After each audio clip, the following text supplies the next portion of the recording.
News at 7:30 p.m. From Urdu Radio, FM 107. السلام علیکم ورحمۃ اللہ۔ آج کا دوسرا نشریہ سیف الرحمان کی زبانی اور پہلے اہم خبروں کا خلاصہ۔ صاحب سمو امیر اور فرانسیسی صدر کے درمیان موجودہ علاقائی و بین الاقوامی حالات اور یوکرین کے واقعات پر بات چیت ہوئی ہے۔ صاحب سمو امیر اور جمہوریہ نامبیا کے صدر کے درمیان آج دیوان امیری میں مذاکرات ہوئے، اور یورپی یونین یوکرین کے لیے ہتھیاروں کی خریداری اور اس کی فراہمی کا سرمایہ فراہم کر رہی ہے تاکہ وہ روسی حملے کا مقابلہ کر سکے۔ یہ تھا اہم خبروں کا خلاصہ، اور اب پیش خدمت ہے آج کا دوسرا مفصل نشریہ۔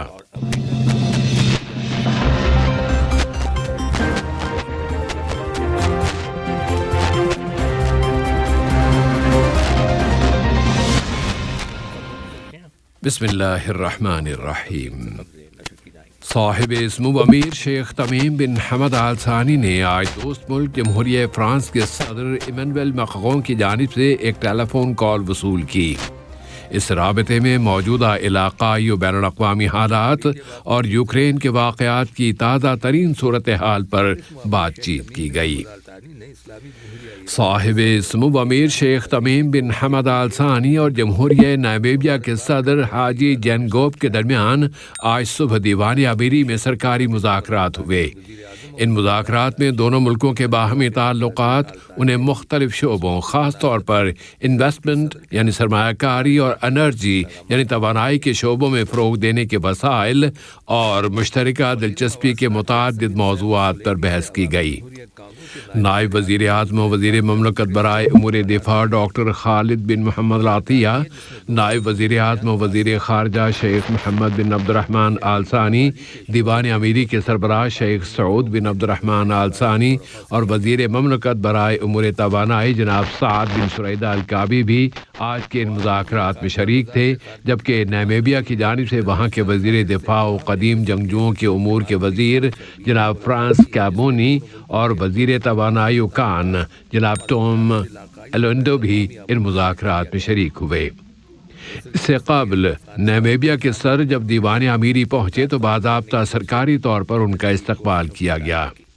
صاحب سمو امیر شیخ تمیم بن حمد آل ثانی نے آج دیوان امیری میں جمہوریہ نامبیا کے صدر حاجی جینگوب اور ان کے ہمراہ آنے والے وفد کے اعزاز میں ظہرانہ دیا۔ وزرائے کرام بھی آج کے اس ظہرانے میں شریک تھے۔ صاحب سمو امیر شیخ تمیم بن حمد آل ثانی نے آج ایک امیری فرمان جاری کیا ہے جس کی روح سے ملک میں سائنس اینڈ ٹیکنالوجی کی دوحہ یونیورسٹی قائم کی جائے گی۔ اس فرمان پر عمل درآمد اس کی تاریخ اجرا سے ہوگا اور اسے سرکاری گزٹ میں شائع کیا جائے گا۔ شورا کونسل نے آج اس کے اسپیکر جناب حسن بن عبداللہ الغانم کی صدارت میں اس کا معمول کا 7 روزہ اجلاس منعقد کیا۔ شورا کے اسپیکر نے نسلوں کو پروان چڑھانے اور معاشروں کی تعمیر میں تعلیم کے شعبے کی اہمیت کی طرف اشارہ کرتے ہوئے کہا کہ موجودہ رویے کا مقابلہ کرنے کے لیے اس کے حل تلاش کرنا اور اس کی روک تھام کے لیے تفصیلی بحث کی ضرورت ہے جو متعلقہ حلقوں کی مدد کر سکے۔ شورا نے تفصیلی بحث کے بعد فیصلہ کیا کہ اس مسئلے کو کلچر اور میڈیا کی کمیٹی کے حوالے کیا جائے تاکہ وہ اس کی اسٹڈی کرنے کے بعد اپنی رپورٹ شورا کو پیش کرے۔ اس کے بعد شورا کے اسپیکر نے عوامی جمہوریہ الجزائر کے صدر عبد المجید تبون کے ساتھ ہونے والی اپنی ملاقات کی تفصیلات سے شورا کو آگاہ کیا اور کہا کہ اس ملاقات میں دونوں ملکوں کے درمیان تعلقات سے متعلقہ متعدد موضوعات اور قطر الجزائر مشترکہ پارلیمانی عمل کو فروغ دینے کے وسائل کا جائزہ لیا گیا۔ شورا کے اسپیکر نے لیبر یونینز کے عالمی اتحاد میں افریقی علاقائی تنظیم کی جانب سے شورا کے دورے کے بارے میں رپورٹ بھی شورا کونسل کو سنائی۔ نائب وزیر اعظم و وزیر خارجہ شیخ محمد بن عبد الرحمن آل ثانی نے کہا ہے کہ قطر یوکرین میں جاری فوجی شدت میں اضافے کو انتہائی تشویش کی نگاہ سے دیکھ رہا ہے انہوں نے زور دے کر کہا کہ یوکرین کی خود مختاری و بالادستی کا احترام اور بین الاقوامی سطح پر تسلیم شدہ اس کی سرحدوں کے اندر اس کی سلامتی بہت اہمیت رکھتی ہے۔ ضروری ہے کہ اس بحران کو حل کرنے کے لیے بات چیت اور ڈائیلاگ کا راستہ اپنایا جائے۔ نائب وزیر اعظم و وزیر خارجہ نے یہ بات جنیوا میں حقوق انسانی کی کونسل کے 49ویں سیشن کے اجلاس سے خطاب کرتے ہوئے کہی ہے۔ انہوں نے کہا کہ قطر اس نازک مرحلے میں یہ سمجھتا ہے کہ اس بحران کو حل کرنے کے لیے تعمیری بات چیت اور سفارتی راستے اپنائے جائیں۔ نائب وزیر اعظم و وزیر خارجہ نے زور دے کر کہا کہ کووڈ-19 کی عالمی وبا اس وقت بھی دنیا کو درپیش اہم چیلنجوں میں شامل ہے۔ وزیر خارجہ نے کہا کہ قطر نے گزشتہ مدت کے دوران حقوق انسانی کی حفاظت اور ان کے فروغ کے لیے اہم کوششیں کی ہیں، جن کی بنیاد سن 2030 تک کے لیے قطر کا قومی تصور یعنی نیشنل ویژن اور 2018 سے 2022 تک کے لیے اس کی دوسری قومی ترقیاتی اسٹریٹجی یعنی حکمت عملی ہے۔ انہوں نے کہا کہ اس سال کے آخری حصے میں قطر سن 2022 کے فٹ بال ورلڈ کپ چیمپئن شپ کی میزبانی کر رہا ہے اور وہ یکجہتی یعنی سولیڈیرٹی اور پیس یعنی امن کی اقدار کو عام کرنے کا بہترین موقع ہوگی۔ افغانستان کا ذکر کرتے ہوئے نائب وزیر اعظم و وزیر خارجہ نے کہا کہ قطر نے وہاں کی کشمکش کو ختم کرانے کے لیے اہم، مسلسل اور سچی کوششیں کی ہیں۔ یوکرین کے بحران سے متعلق ایک یہ خبر کہ عرب لیگ کے سیکریٹریٹ میں آج عرب لیگ کی کونسل کا ایک غیر معمولی اجلاس شروع ہوا ہے، جس میں یوکرین کی تازہ ترین صورتحال و حالات پر بحث کی جا رہی ہے۔ عرب لیگ میں قطر کے مستقل مندوب جناب سالم مبارک آل شافی اس اجلاس میں قطری وفد کی قیادت کر رہے ہیں۔ یہ اجلاس عرب جمہوریہ مصر کی درخواست پر بلایا گیا اور کویت، اردن اور متعدد دوسرے عربی ملکوں نے اس درخواست کی حمایت کی ہے۔ اب انتظار ہے کہ اس اجلاس کی جانب سے جاری کیے جانے والے بیان میں یوکرین کے موجودہ حالات سے متعلق عربی تصور کی عکاسی ہوگی۔ روس یوکرین بحران کی تازہ ترین صورتحال پر نظر ڈالی جائے تو بیلاروس کے شہر گومل میں روس یوکرین مذاکرات شروع ہو گئے ہیں۔ ماسکو نے کہا ہے کہ یہ مذاکرات بیلاروس کی سرحد پر شروع ہوئے ہیں، جبکہ یوکرین کی پریزیڈنسی نے کہا ہے کہ اس کا وفد بیلاروس کے ساتھ یوکرین کی سرحد پر پہنچ گیا ہے تاکہ روسی وفاقی نمائندوں کے ساتھ مذاکرات کر سکے۔ اس دوران میں امریکی صدر جو بائیڈن آج ٹیلی فون پر اپنے اتحادیوں اور پارٹنرز کے ساتھ اجلاس بلا رہے ہیں تاکہ یوکرین پر روس کے حملے کی تازہ ترین صورتحال اور ایک متحدہ جواب کے لیے کوارڈینیشن کی جا سکے۔ ادھر سلامتی کونسل نے فیصلہ کیا ہے کہ آج اقوام متحدہ کی جنرل اسمبلی ایک خصوصی اور نادر اجلاس بلائے گی، جس میں یوکرین کے خلاف روسی کارروائی کے بارے میں موقف پر رائے شماری ہوگی۔ سلامتی کونسل کا یہ فیصلہ یورپی یونین کے اس فیصلے کے چند گھنٹوں بعد سامنے آیا ہے جس میں اس نے روسی سینٹرل بینک کے ساتھ اپنی ہر طرح کی ڈیل پر پابندی عائد کر دی ہے اور یورپی پابندیوں کے ذریعے روسی سینٹرل بینک کے تقریباً نصف اثاثے یعنی ایسٹس اب سیل کر دیے گئے ہیں۔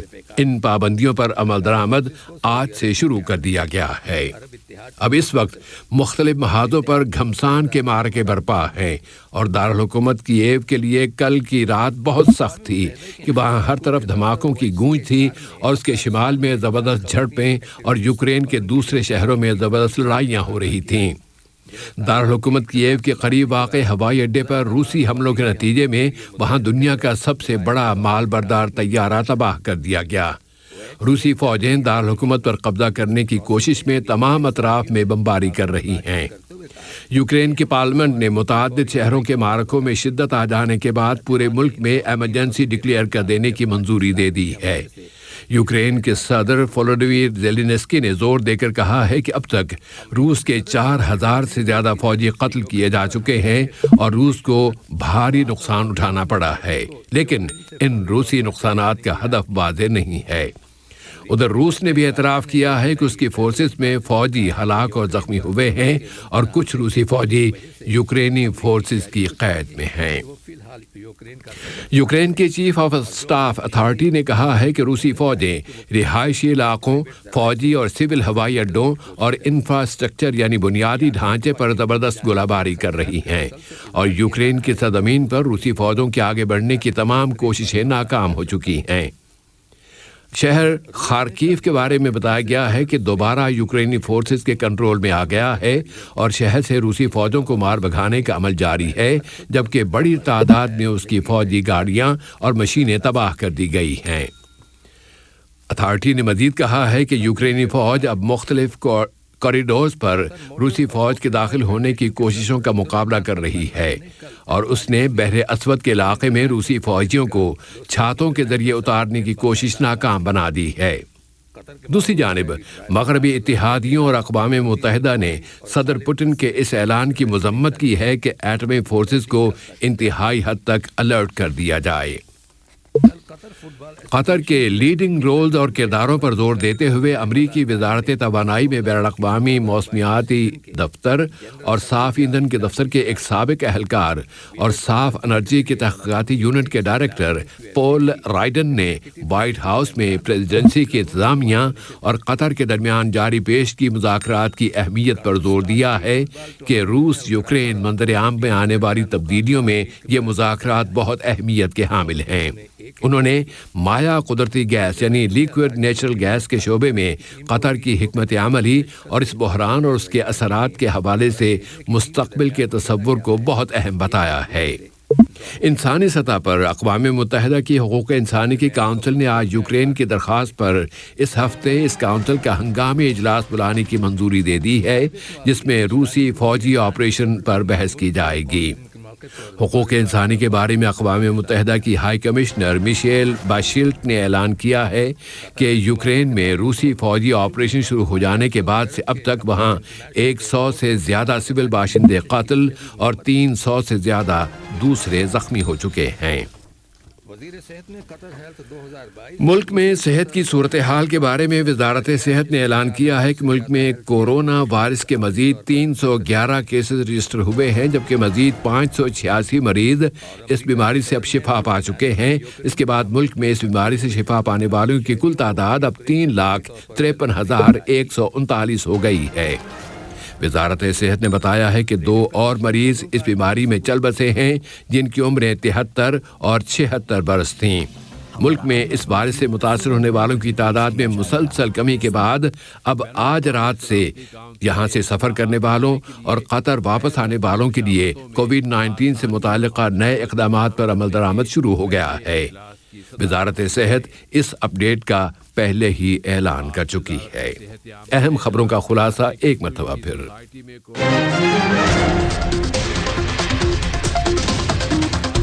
صاحب سمو امیر اور فرانسیسی صدر کے درمیان موجودہ علاقائی و بین الاقوامی حالات اور یوکرین کے واقعات پر بات چیت ہوئی ہے۔ صاحب سمو امیر اور جمہوریہ نامبیا کے صدر کے درمیان آج دیوان امیری میں سرکاری مذاکرات ہوئے اور یورپی یونین یوکرین کے لیے ہتھیاروں کی خریداری اور اس کی فراہمی کا سرمایہ فراہم کر رہی ہے تاکہ وہ روسی حملے کا مقابلہ کر سکے۔ ریڈیو قطر سے آج کا دوسرا نشریہ اپنے اختتام کو پہنچا۔ فی امان اللہ۔ ہمارا اگلا بلیٹن صبح 9 بجے پیش کیا جائے گا۔ سنتے رہیے FM 107